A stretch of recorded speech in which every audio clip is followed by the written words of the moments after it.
Sid should be good to go. See how he doesn't shoot around, but he should be good. You guys got off to a good start last game, but overall your first halves, I mean, what's to that, and how do you start playing better? We're not really good, right? I mean, when you're not a good, like we're still trying to become a good team. Like I don't think we're at the point as a program where like we could start kind of looking into bad starts to a half. I mean, we're trying to go from being a bad team the last couple of years to being a good team, and in order to do that, you have to be. You have to just be consistent. You got to be consistent in terms of how you play on both ends of the court. Knowing what a good shot is, taking care of the ball, understanding the defensive principles, understanding the game plan, understanding scouting. And just as a program, we're still immature. We're better. We're more talented. We're trending in the right direction, but like it takes time to be like consistently good. Coach, what have you seen from Iona this far this season? The same. I mean, like really, with Gist and Washington, two high major guards. The kid from Hartford, one of the best scorers we'll play against the whole year. Mismatch problem because when he plays the three, he can big boy you and score at the rim. He can make threes. When they play him at the four, he's going to be a matchup problem for our four men. AG as a center is if you can't get to his level of intensity and match his energy level, he'll embarrass you. He's very skilled too. Makes threes, posts up.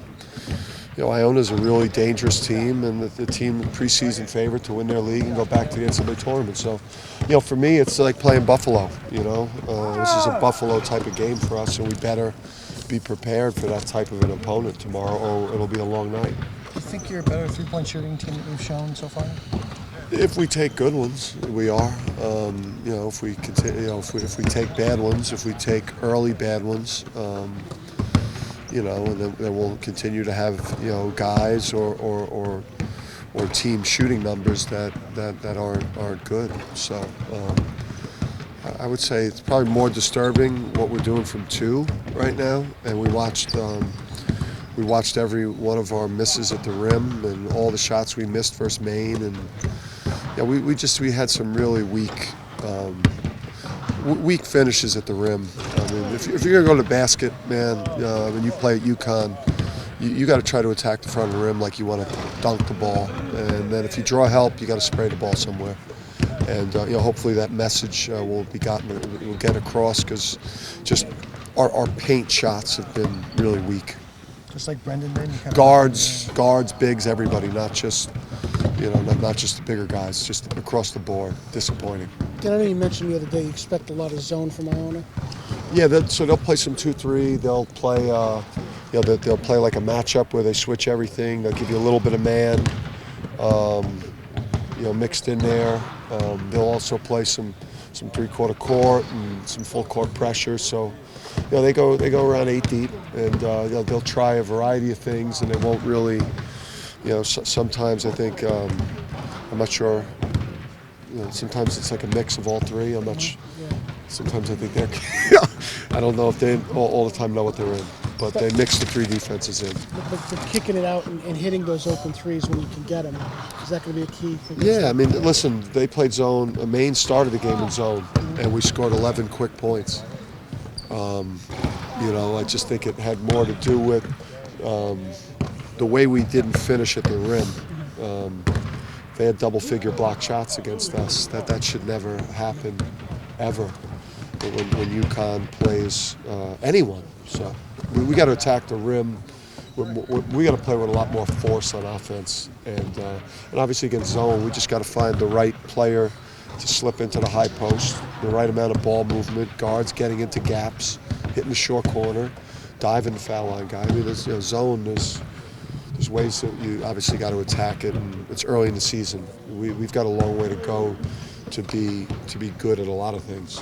Does the aggression at the rim kind of go along with rebounding as well? You want to see a little more effort, aggression in terms of getting mostly the big guys, but for everybody. Particularly the offensive glass. I mean, like we got out-rebounded the other day because we missed so many shots. You know, like sometimes the rebounding numbers are skewed, especially when you shoot 39%, and I think we missed 20-something more shots than them. So, but just it's offensive rebounding is an issue for us.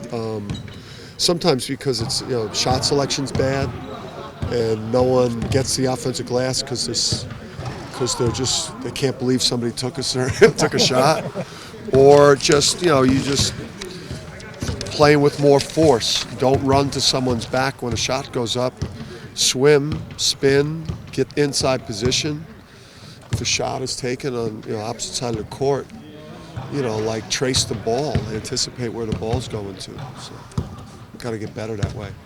Dan, could you talk a little bit about coaching and expanded rotation? I mean, more guys here. Do you have a target, or does it depend on guys that are playing, or who your opponent is, or what's kind of your goal when you have like an expanded rotation? Yeah, I mean, it's like. The good thing about having a 9 or a 10-man rotation is it sounds like really simple, but it gives you a better chance to win because you have more chances at somebody playing well. You know what I mean? Like if you have a 7-man rotation and 4 or 5 guys are having a bad night, there's less people that have a chance to play well for you. So at its core, that's where depth helps you. Obviously keeping live bodies in there, but really you just hope that you hope that enough guys. It keeps your team fresher. Obviously, it allows you to sit your maybe to not go heavy minutes on your best players so that you could be fresh to close games. It keeps your team happier because more guys are playing and there's less disgruntled guys in the locker room. And then really, it just depends on. Now I think like if Jalen Gaffney's playing better, or guys off the bench are playing, giving us a lift off the bench now. Obviously, they're going to get more minutes. It's like I'm not going into these games necessarily now saying like I want to try to play this guy 34 or this guy 16. Like we're still searching a little bit right now and trying to just figure out rotations. Is there anything different X's and O's wise by having numbers, or is it? Yeah, definitely. We try to pressure more. I would say mostly at the defensive end of the court. Like we'll extend our defense a lot more tomorrow. We'll extend it a lot more moving forward. And we were afraid to do that earlier in the season. If you go back and watch the Sacred Heart game, we were picking our spots with getting after them. When you feel like you've got 10 guys that you're confident you can put in the game, it allows you to really get after people defensively, force more turnovers, apply more pressure, push the ball up the court quicker, which doesn't mean that you have to shoot it quicker. It just means that we could get the ball into the scoring area quicker and now get into offense. Just put more pressure on your opponent. I read this that you mentioned something about playing 3 guards. Yeah. Listen, playing 4 guards at Rhode Island, we started 4 guards at a center, and I think we had a 21-game conference winning streak. I think we had like a 16-game in-season winning streak. I think we got as high as like 13th in the country.